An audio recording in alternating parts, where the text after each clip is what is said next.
Hi, everybody. I'm Ralph Benmergui. Welcome to Not That Kind of Rabbi. I feel like I haven't done a Not That Kind of Rabbi in a while. I've been rather busy, I must say, with things that use different parts of my brain. I'm doing some work in the political sphere right now, working with the Green Party here in Ontario. There's an Ontario election coming in June, and if you hear this after June, you'll have already known there was an election. But I've been working with environmental groups and green political parties for a long time as one of the hats I wear. And it's really interesting because I'm reading a book right now by Rabbi Arthur Ocean Wasco. He is one of the Jewish Renewal rabbis of note, one of the great rabbis in that movement. And he's put out a book called Dancing in God's Earthquake. And Rabbi Waskow has for years been an eco-spiritualist and has really tried to bring people the connection of their spiritual life, their connection to the planet that we live on, the universe we are in, and the bodies we inhabit, and not just the moral and ethical obligations one can have, but the true connection that of unity, that the idea that if we are walking through this world, we are in one way completely unified and part of a web of life and existence. And in the other way, we are unique beings of all kinds, animals, plants, humans, we're all unique, but we all have to come together to make the whole thing work. People sometimes think of this in terms of an ecosystem where it's a pyramid and you're at the top and everything else is for your support. And I think that's a lot of the way we're living these days, or an ecosystem. And you are just a part of that. And it's a circle, not a pyramid. And in that circle is you a few times and everything else a few times. I connect this sometimes to the growing movement right now of the rehabilitation of the idea of the hallucinogenic drug in spiritual work. Remember reading Carlos Castaneda as a kid, and peyote and shamans and medicinal herbs that changed the way we saw the world, and Aldous Huxley and the Gates of Perception. There was a whole movement. Michael Pollan's written a very good book on hallucinogens and how they became criminalized. And now they've come out of the shadows to help people with palliative care, guided LSD trips. That when the people finish with the trip in a safe and supportive environment, they feel less fearful of their death.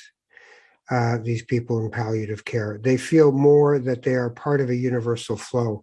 Thich Nhat Hanh just passed away in his 90s, and he was a Theravada Buddhist from Vietnam who had Plum Village as his main piece in France. Where he became a major spiritual leader in the world. And Thich Nhat Hanh, before his death, said, I'm not gone. When he was talking about dying and being dead, and he said, I'm not gone. But if you listen carefully, you will hear me in the trees, in the wind. You will see me in the flower. And I love that because it's this idea that, as Stephen Jenkinson says in his book, Die Wise, he talks about life, the human lifespan is not life. It is the human moment and the flow of life, and we are to partake. So I really been thinking a lot about these different pieces coming together because I guess I've got a book that I've put out called I Thought He Was Dead. And, it's a playful title because it's really about the idea of being a public figure and then kind of going into the background and the shadows and advising and helping people to get their message out. And then, 10 or 12 years later, 13 years later, somebody sees you at a party and this is Ralph Benmergui. And inside you're thinking, I thought he was dead, which is what I did with Mort Saul. Mort Saul was a comedian, 91. An inspiration when I was a stand-up 40 years ago. And I literally looked at the paper and saw Mort Saul dead at 91. And I blurted out, I thought he was dead. So All of these things come together in different ways, but they're all things worth thinking about. But one more thing I do want to say before we introduce my guest is about at this moment in time, while I'm recording this, we are in the middle of what I find amusingly called the Freedom Convoy that has occupied the nation's capital. I find the whole idea sad of what's going on here. But I also think that there are elements of this that if we do not pay attention to them, if we just move on and accept that they're there and they can grow, we'll have made a grave historical error. When people show up at rallies, not just saying that they want to replace the government that's there, everyone can say that in an election, when they have Nazi flags and Confederate flags, racist flags, anti-Semitic flags, that I find myself not looking for the funniest thing to say about them, not looking to think of how foolish they are, but to realize that there is an undergrowth, a cancer in what this movement is doing that has over the years, if you look at history, and I love history, you'll see that some of the most dangerous and darkest people in our recent history, in less than 100 years, were people that we thought were amusing and ridiculous. Hitler, Mussolini, these people were laughed at as buffoons and not to be taken seriously. Donald Trump, not to be taken seriously. And yet there we are with these forces unleashed of people who are angry about not getting what they were told was their lot in life. And the vast majority of the people in that convoy, the vast majority of truckers, by the way, are minority and racialized people. But the vast majority of the truckers are the angry white man. And I'll always remember CNN, when Trump was in his ascendancy to power in 2016, on CNN in the election coverage, there was a black host and a white supremacist who was trying to appear terrifyingly reasonable at the time about, hey, we're just asking that, everybody stay in their lane. And the host, to his credit, said, I think I understand what's getting you angry. And the guy said, well, what? And he said, you as a white man used to have an 80-yard head start. And that is now down to a 20-yard head start, and you're pissed. And the man just stared at him. And I thought, that's exactly right.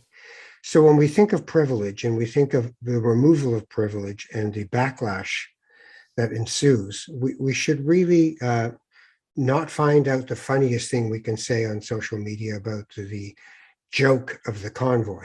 I think we have to start looking at the darkness, the danger that is upon us. And for those who promote it and say, they have a point, they're good. Don't worry, that was just a few freaky guys. The rest are good. No, not good enough. This pandemic has done all kinds of things to all of us, but that does not mean that I want my freedom, even if it harms you. We have to care for each other. We have to do something about it. So there's my brain right now and what's rattling around in it. I do want to now introduce my guest. I've only met Brian through other people. He was imminent. He was going to be coming to this neck of the woods. My jazz friends and my ministry friends were telling me, trust me, this guy's going to show up too. But then life happened, pandemic happened, things happened. We didn't get to meet. But he's a supporter of this program, and I appreciate that a great deal. Happy to do it. Brian, welcome to Not That Kind of Rabbi. It's a pleasure to have you. Thank you. It's a delight to be here, and thanks for those wonderful reflections to get us going. There's so much that that I resonate with in all of that. Well, let's talk about it. What is it that you found that you're resonating with? Well, I think part of it has to do with that. When I first found out the title of the program and the way you use that, not that kind of rabbi, I immediately thought, oh, not that kind of minister. I like that. I may actually use it. But being a good Canadian historian, I will attribute it appropriately. But I think it's the whole piece about being able to face the dark times that we're in, but face them from a place of hope. So there's a fellow who teaches theology at Knox College, Charles Fensham. I don't know whether you've run into Charles yet or not. Grew up in South Africa. His dad was quite a prominent New Testament scholar in South Africa. Charles has worked in the area of what we Christians call missiology. And so in conversations with my Indigenous colleagues, to use the word mission, it still has a raw edge to it for them. And so what we found ourselves doing around the little congregation that I'm part of here in BC, in Brentwood, in Burnaby, British Columbia, is we talk about missioning. So it's an active presence in the world. And so Charles would say that missioning has to take seriously the dark times that we're in. So the old Jane Jacobs book that talked about dark times, he picks up on that and says, what does it mean to be a voice of realistic hope in the midst of that kind of legacy of generations upon generations upon generations upon generations of arrogant rebellion against God's invitation to companion in the care of creation. And so for me, that's kind of the essence of what the church is about. The church, the reformers in the 15 and 1600s talked about a visible church and an invisible church. Jürgen Moltmann, one of my favorite theologians, talks about a manifest church and a latent church. But it's to remind us that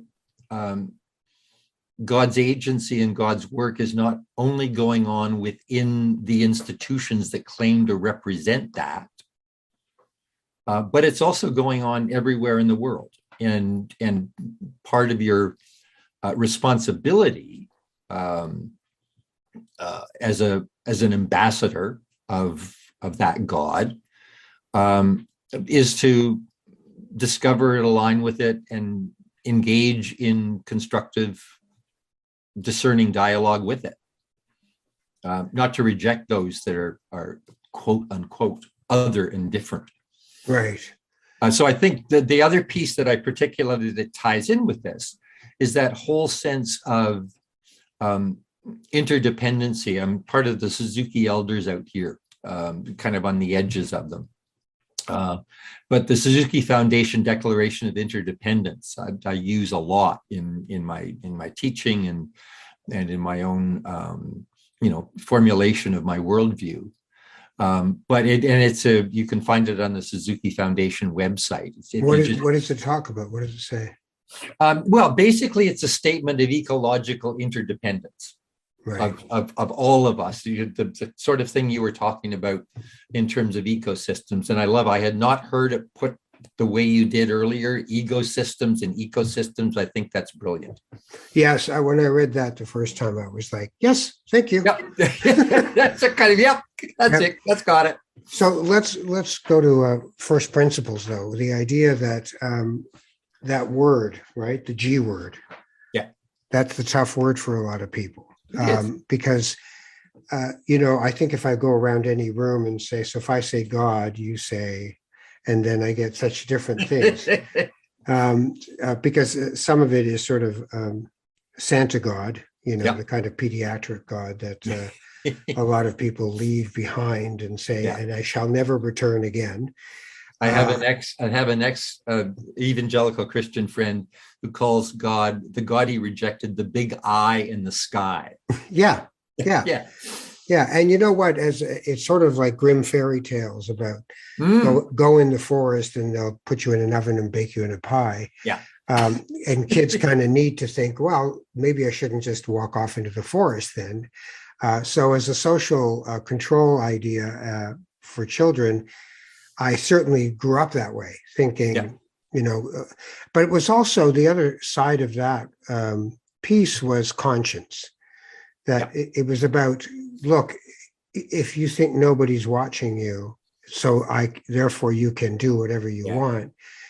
God is watching you was a way of eventually internalizing the idea of, even if no one sees me stealing this, I'm still stealing this, Yeah. So I don't mind that in youth. I just find that the way we explain things is problematic. So if I say God to you, what do you say God is? So I would say that God is the life-giving energy that infuses the entire universe. And I think there are a variety of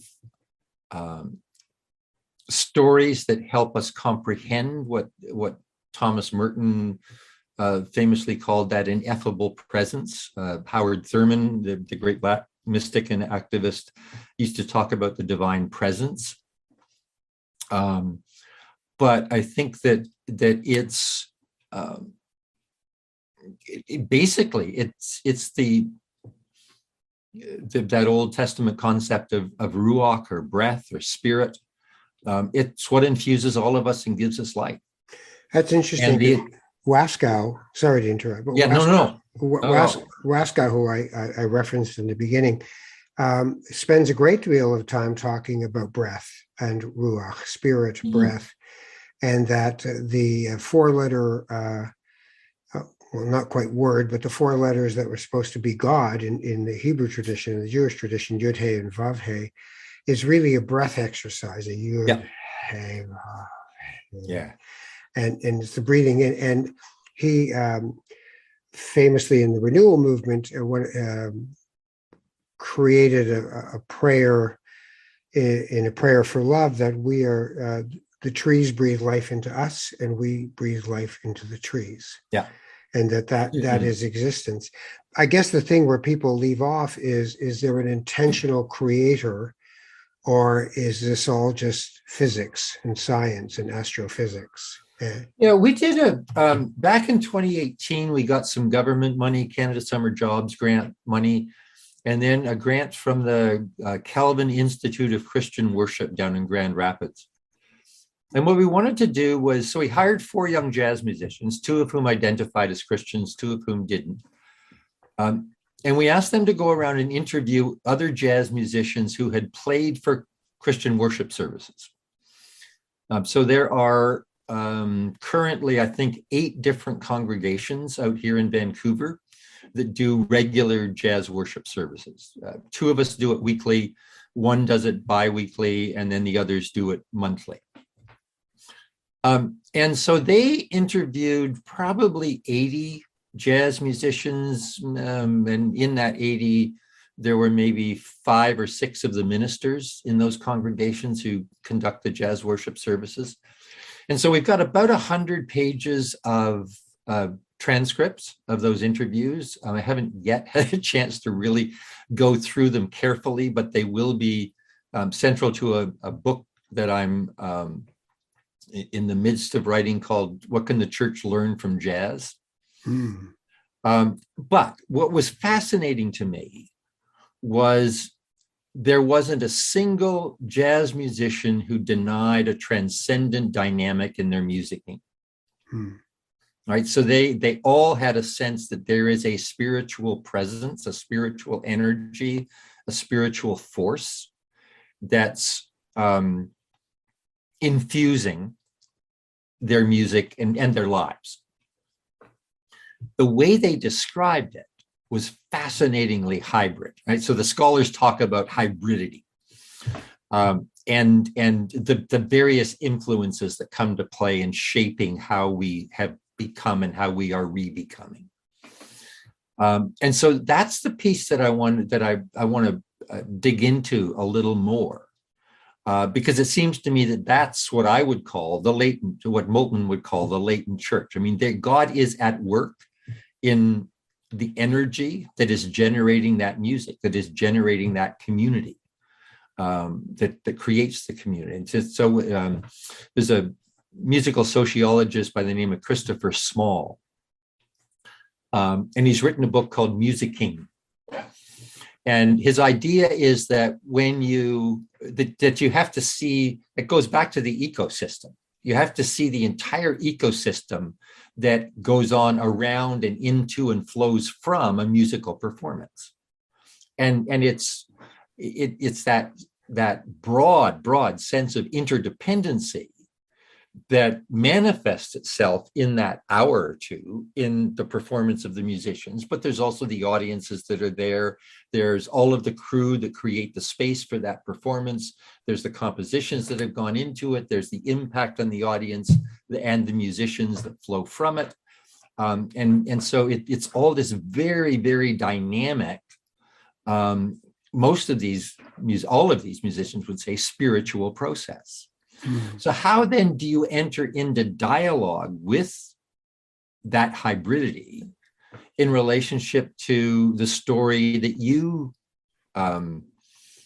live out of, that you see as a representation, not the representation, but a representation of what God is up to in this beloved creation of God's? You know, I had the privilege. I do a once a month podcast for Jazz FM 91 here in Toronto, or they're in Toronto. I'm in Hamilton. Back in our day, it was Ryerson. Yeah, CJRT Ryerson, campus radio. Well, it's come a long way. It has indeed. But it's called the podcast I do for them is called The Torch, and I talk to some of the elders of jazz about things. And I was really lucky that I got to talk to Sonny Rollins a little while ago, right? So that's crazy. That's just in and of itself. It was like, I can die now. But anyway, I interviewed him, and we talked about spirituality in music. Because sometimes I'll talk to someone like that, and they'll go, I guess so. It's not really where I think. And they move on.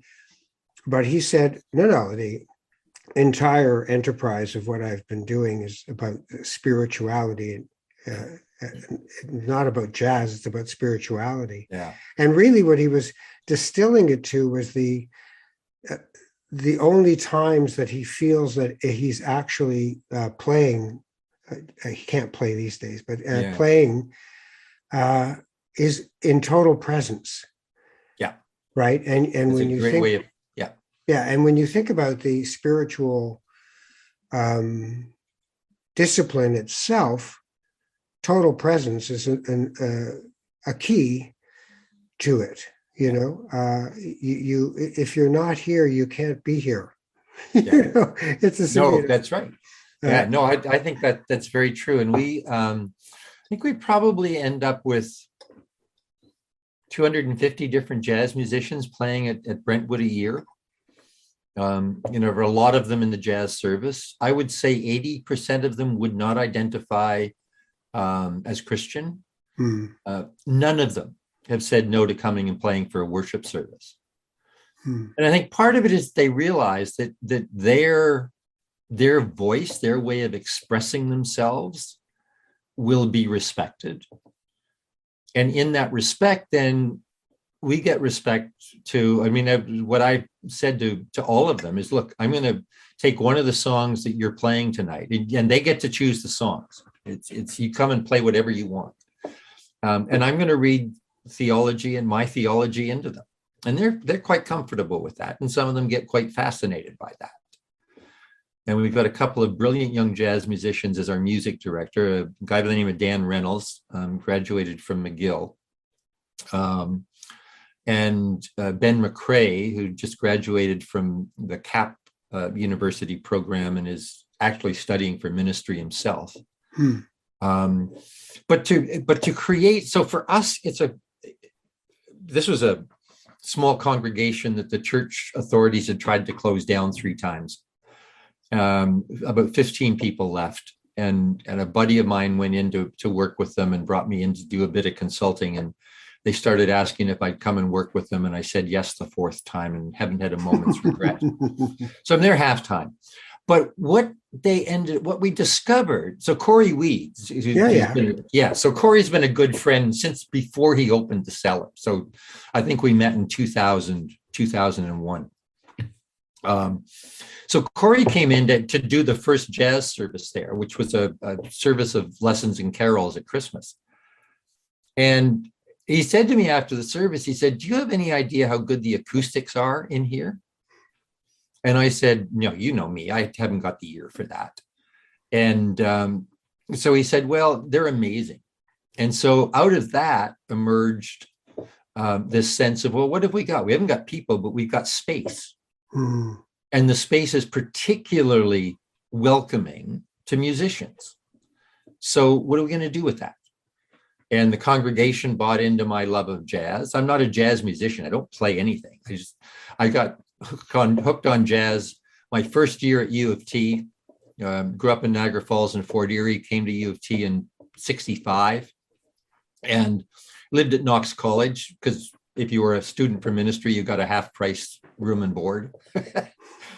And so the drill at Knox College was you came, you dumped your suitcases and hooked up with a couple of guys, and off you went down to Sam the Record Man's to see what you could buy for your little sea breeze record player. Yeah. Sam's an A&A. And at that point, it was, I was a bit of a folkie, but you had to pass the folk floor to get to the jazz floor to get to the folk floor, right? That's right. And so at the top of the stairs is Oscar Peterson's Canadiana Suite. And my particular interest was Canadian history. So $3.99, I bought it. Sure. And I've been hooked ever since. That's crazy.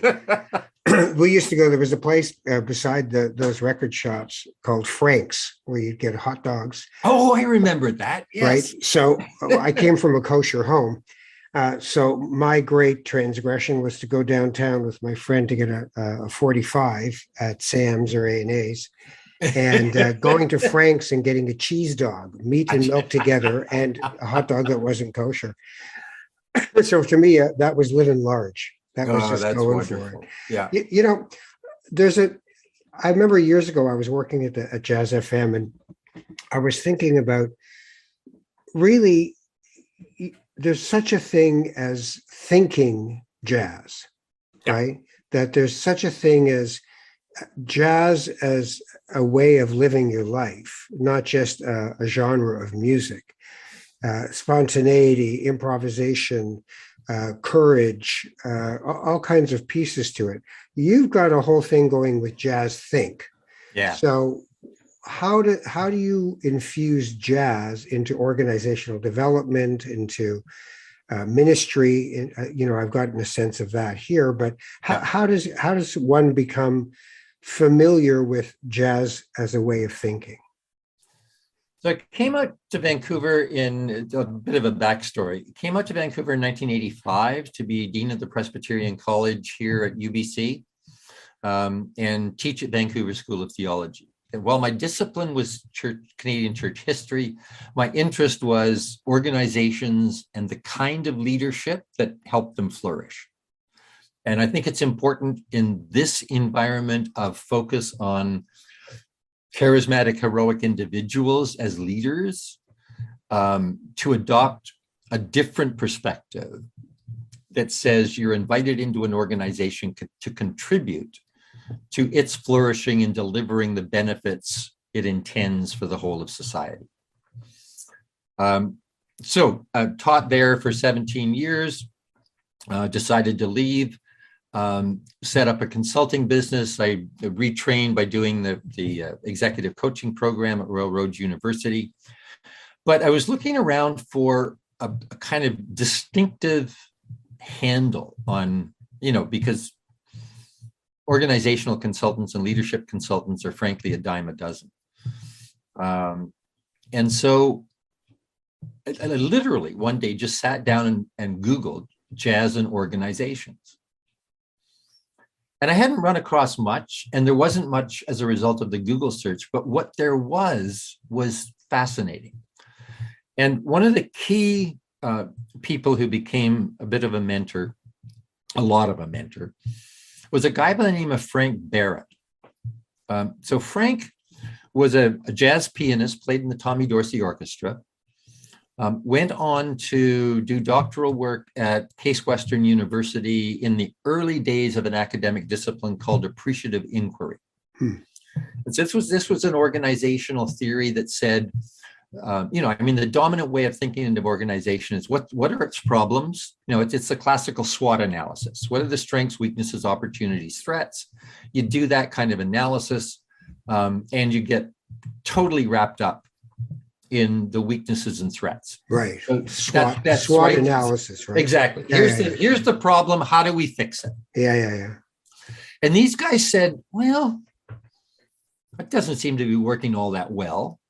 What would happen if we focused on the strengths of the organization and built on those?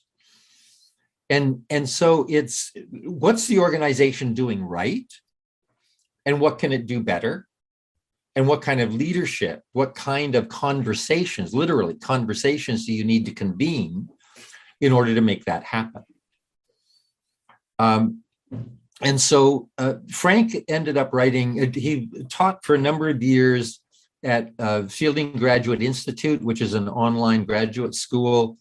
And also, interestingly enough, at the Naval Officers Academy in San Diego.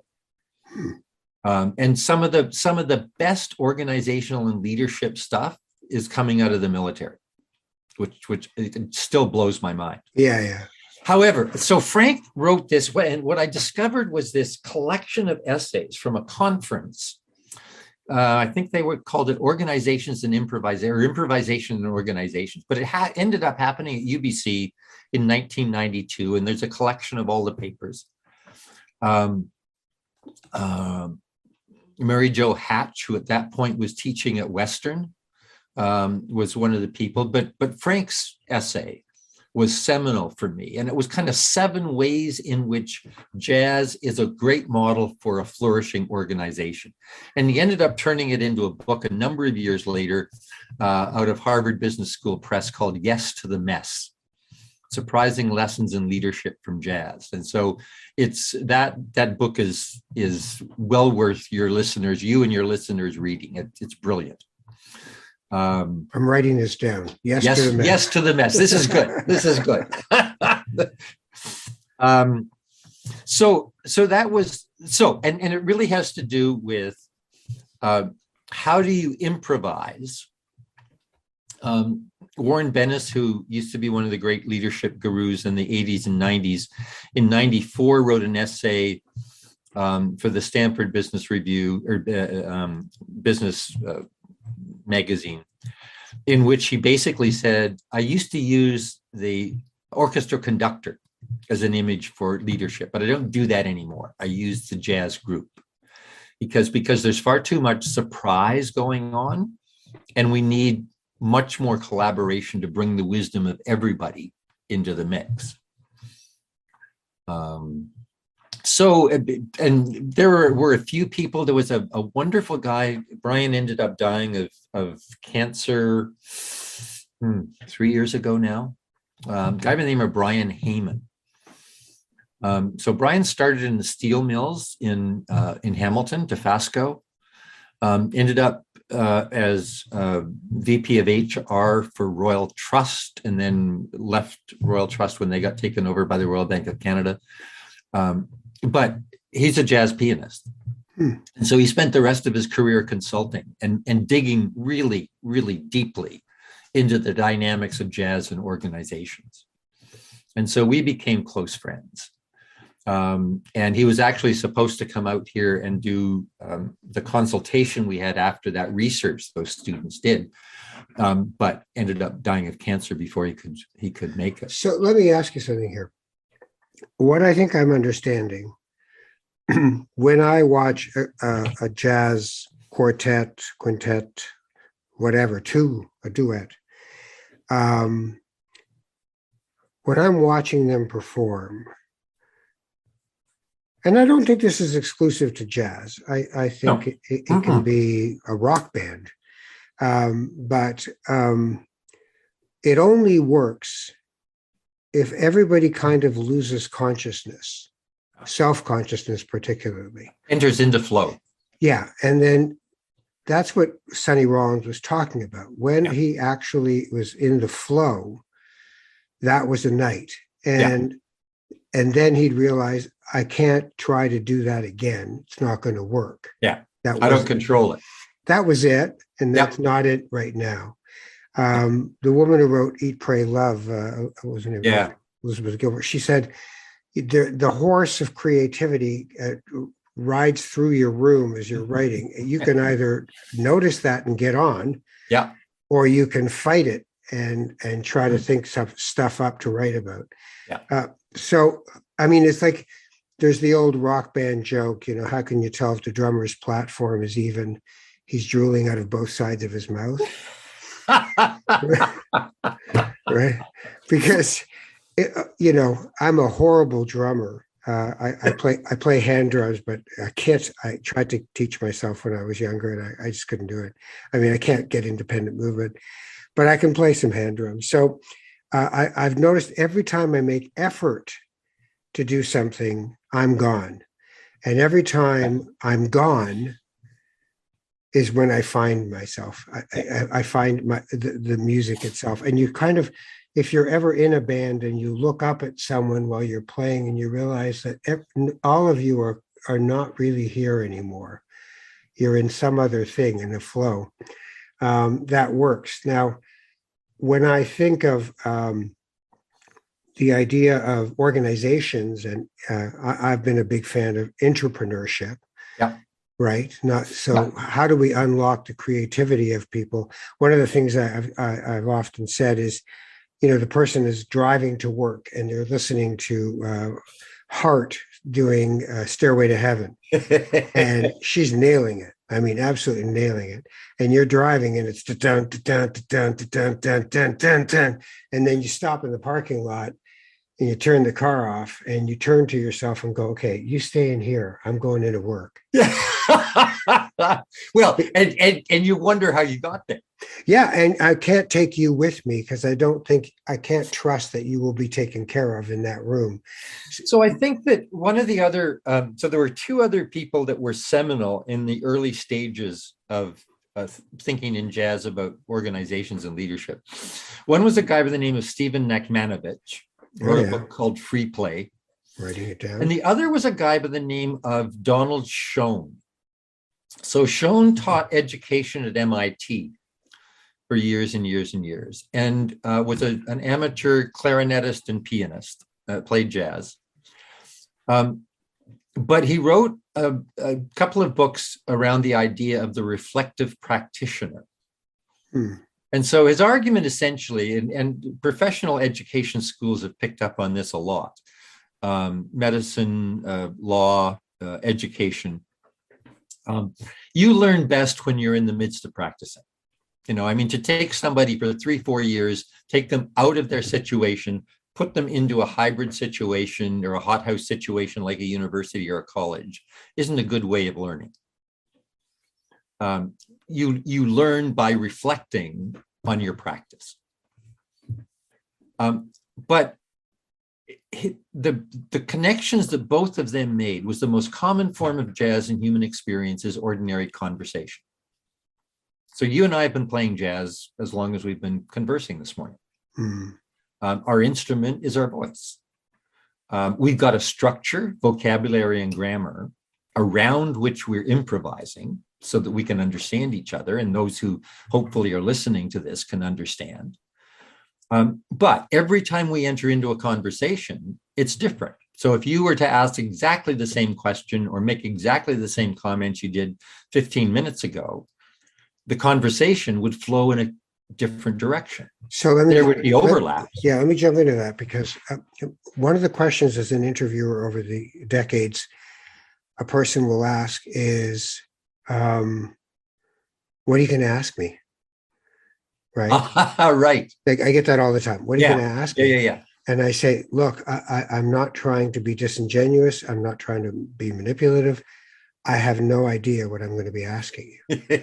And they go, well, what do you mean? I said, if I tell you I'm going to ask you this, I can almost guarantee you that 2 seconds before we start the interview, something else will pop into my mind, and I'll say that instead, because whatever is happening at that moment will dictate what I'm going to actually ask you. Yeah. And I've trust in my own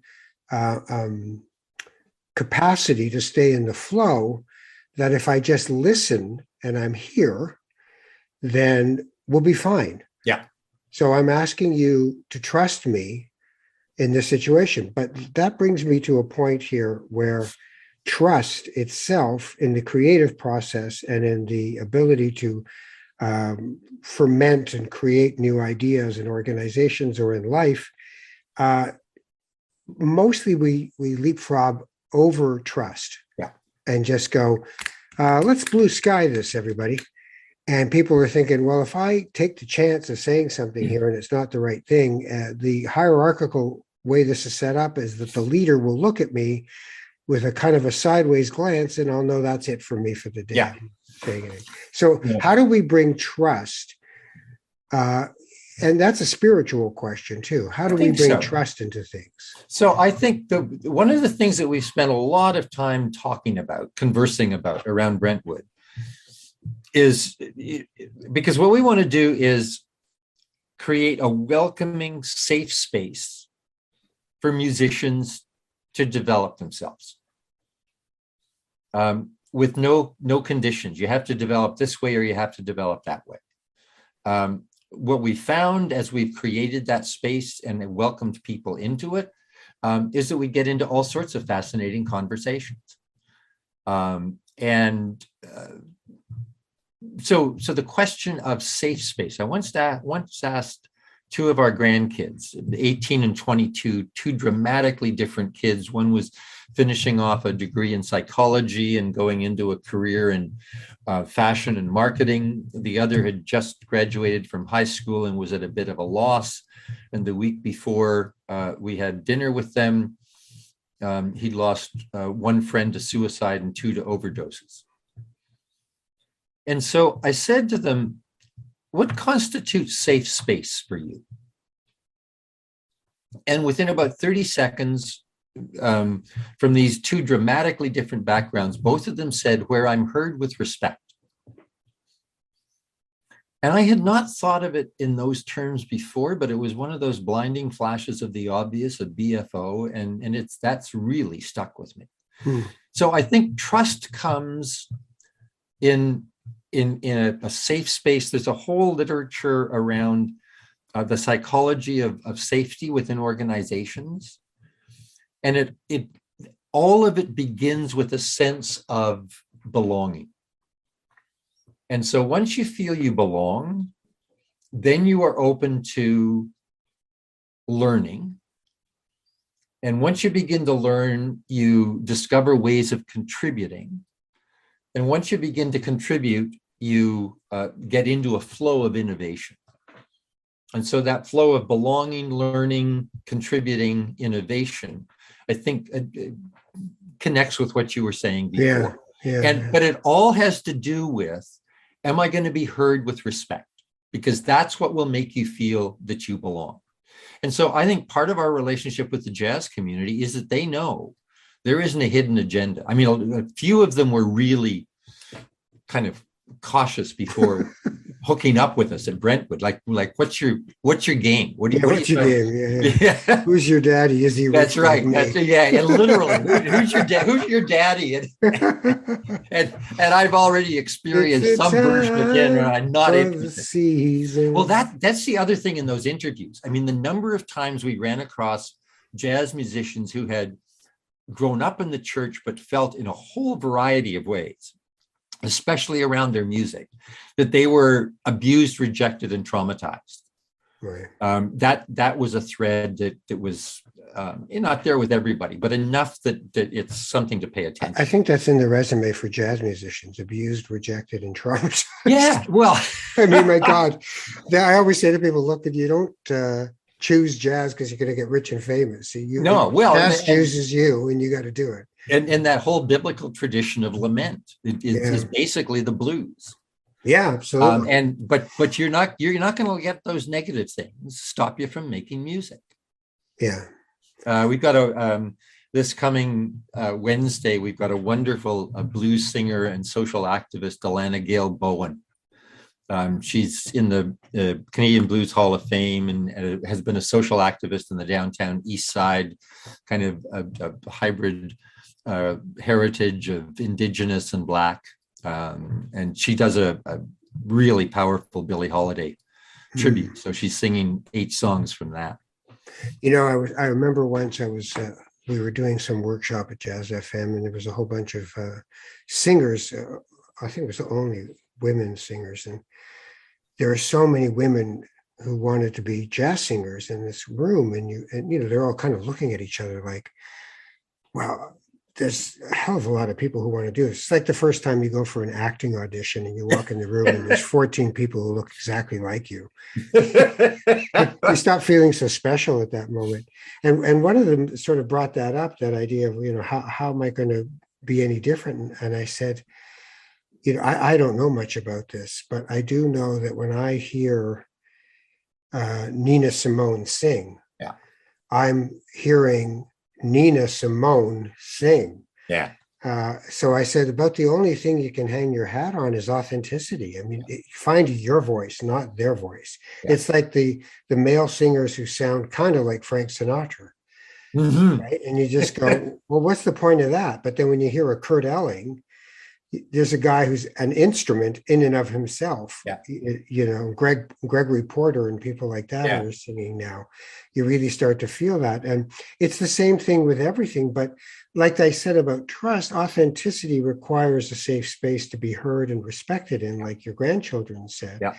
I did a documentary series in Israel and the occupied territories in the West Bank. I didn't go to Gaza, but I did talk to people of all stripes in the region. And when I got on the plane on the way home, I was sad because of how intractable things seemed to be over there. And yet I thought to myself, they all just want some dignity. Yeah. They all want to be heard and taken seriously as people. And underneath it all, they just want to be able to walk their kids to school and be human and be respected and heard. So that's the hardest part for us, I think, sometimes. One of the things that struck me back in, I guess it was the 70s, when I was involved in social activism in Toronto, and these were the early days of the influence of Jürgen Moltmann, German theologian of hope, and who was one of the early appreciators of liberation theology. But in the midst of all of the human rights discussions going on with the liberation movements in Africa and World Council of Churches and all of that sort of stuff, he wrote a wonderful essay linking human rights with God's rights. He used a lot of kind of Old Testament Genesis stuff. And he said, look, this is about respecting God's rights to God's creation to be what God intends. And for him, and for me anyway, that's the source of our dignity and worth. And it's a gift to every creature and the whole of the planet. And so the question for us is, are you going to align with that and contribute to it, take responsibility for your part in that ecosystem?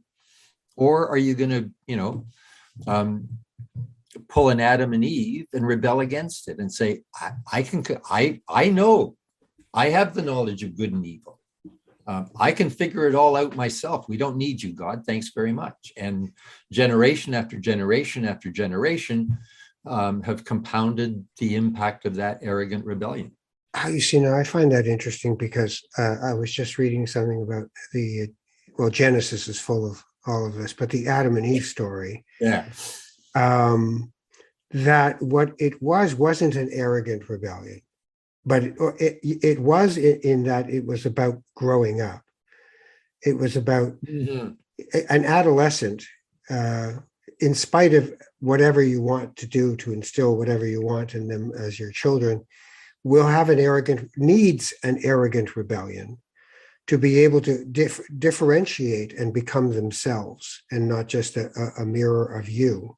Yeah. And that Adam and Eve themselves were going through the pain of accepting the responsibility of being in the world and not being infantilized, not staying in the safe space of being cared for without a worry in the world and without an action in the world. And that they had to move themselves into that world. And to do that, they had to say, this is not enough. Yes, it's paradise, but it's not enough. I need to have the human experience, including the suffering. Yeah, that's an interesting take on that. I'll have to ponder that a bit more. What it brings to mind for me is one of the kind of two parables in the New Testament that have become kind of seminal for Brentwood. One is the parable of the prodigal son, and the other is the parable of the sower. And so Dan Reynolds, who's one of our music directors, has written, actually his graduation project at McGill was a jazz suite based on Henry Nouwen's The Return of the Prodigal. And so he has worked that up. He's recorded it. We have a wonderful image you may have seen on the Brentwood website by Laura Zarabeski, who's a local artist, brilliant artist, of the Return of the Prodigal Son. Interestingly enough, with a father that has a very indigenous face and is wearing an orange shirt. But it's just a sense of welcome home, kid, let's party. And so I don't care who you are, I don't care where you've been, I don't care what you've been doing. I'm just delighted to have you home back in the family enterprise. And then the sower is, how do you take this gift of forgiving and reconciling love that has been, there's an Old Testament scholar, Christian scholar by the name of Walter Brueggemann. And his summary of the Old Testament is this. The Old Testament is basically the story of a contest between two ways of seeing God. One is, and he would say this is the Abraham story. One is, I will be your God so you can be a blessing to my creation. The other, Brueggemann would say, is a misinterpretation of Moses. And that misinterpretation is, I will be your God if you do X, Y, Z. And Brueggemann said, in Jesus, Abraham wins. Right. And so, but those two little words, so and if, are so important in my theology, right? This is a God who's offering us, who in spite of whatever we've done, is offering us the opportunity to get into the flow of his care of creation. That's what salvation is about. And we often misrepresent that God as someone who requires you to do X, Y, Z to gain acceptance. And the X, Y, Z is usually constructed by us to keep us in positions of privilege and one is about receiving and the other one is about transaction. Exactly. Yeah. Right. Earning, receiving and earning. Right. Yeah. Right. And so it's, you listened, I was driving across the Burrard Street Bridge, listening to CBC, and it was the noon hour interview program. And I can't remember who they were interviewing, but it was someone who was a Santa at Christmas.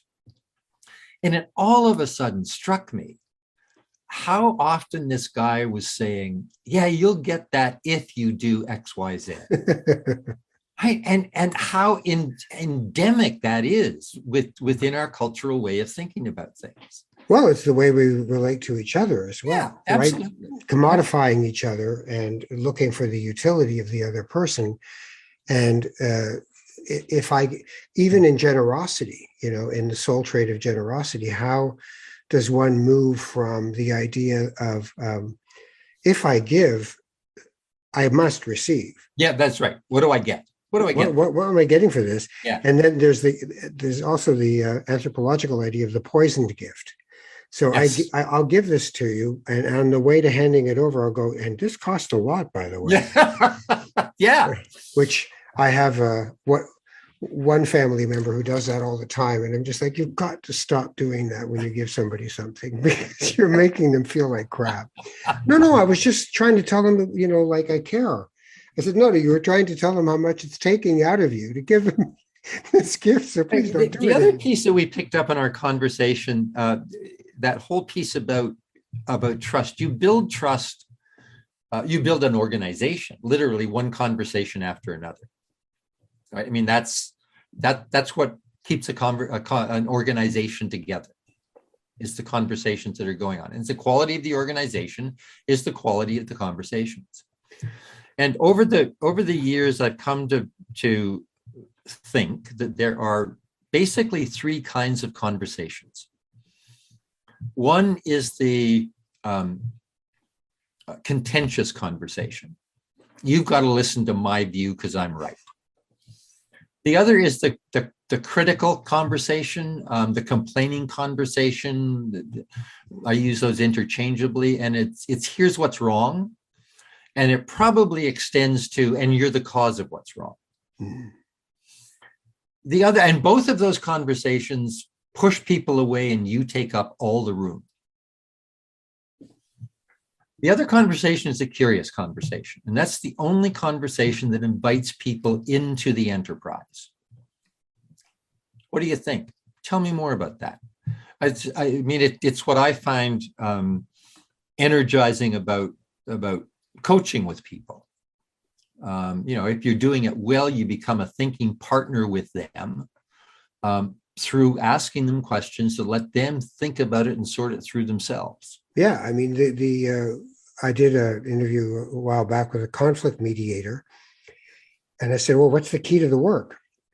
And he said, "Curiosity." Yeah, I mean, genuine curiosity, not laying a trap curiosity. Yeah. Well, why would you think that?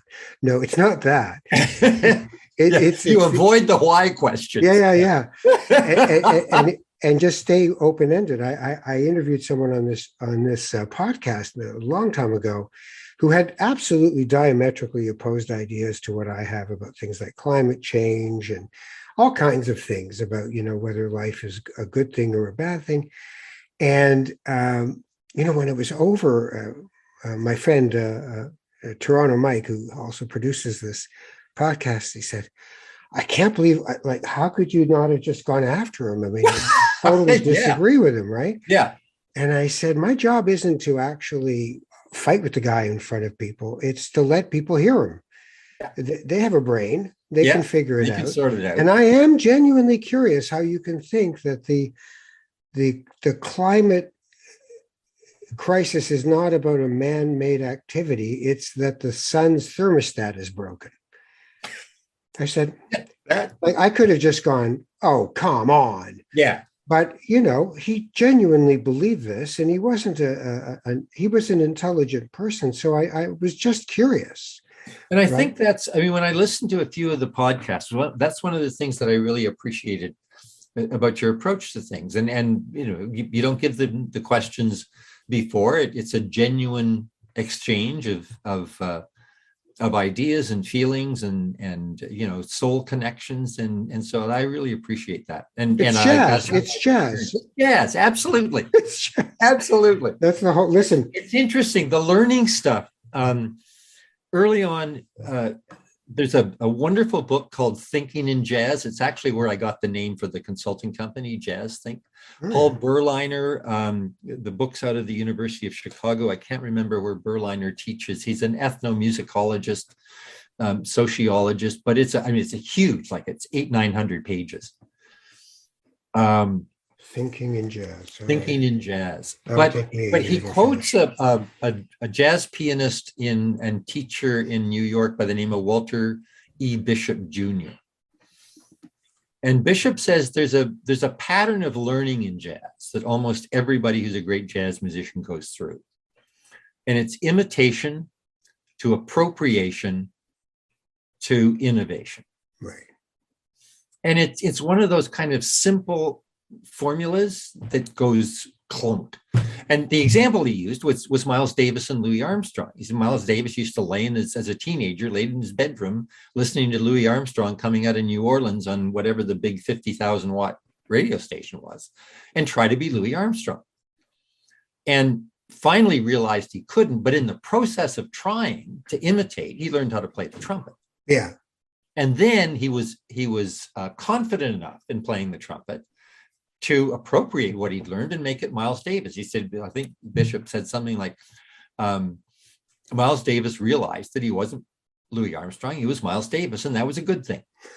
Well, there's the point, though, for a lot of artists is some of them stop at appropriation. Exactly.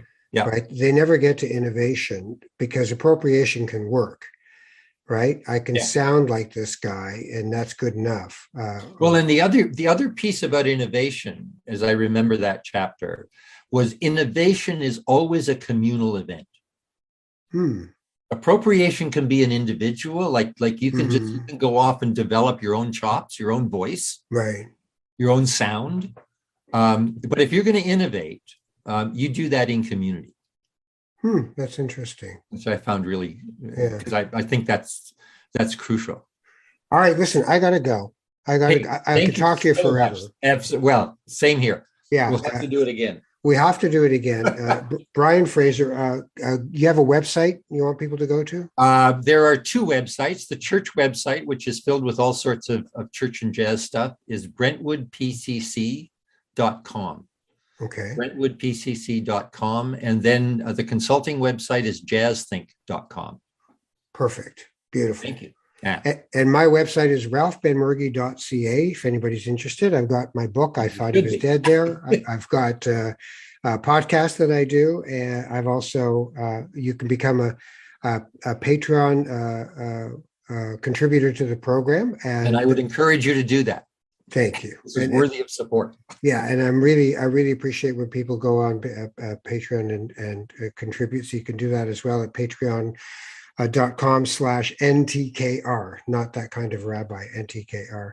And I have another podcast I do for the Canadian Jewish News called Yehupitzville, about Jewish people living in far-flung locations around Canada. So you can join me for that one as well.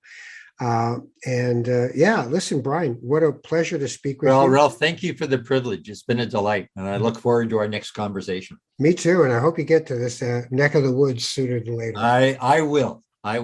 You take care of yourself. And if you ever get out to Vancouver, make sure you hook up with me. Absolutely. All right. You owe me a meal. All right, you got it. Hot dog with cheese. No, I'm a vegetarian. I won't work. All right, take care of yourself. Bye-bye. Bye-bye.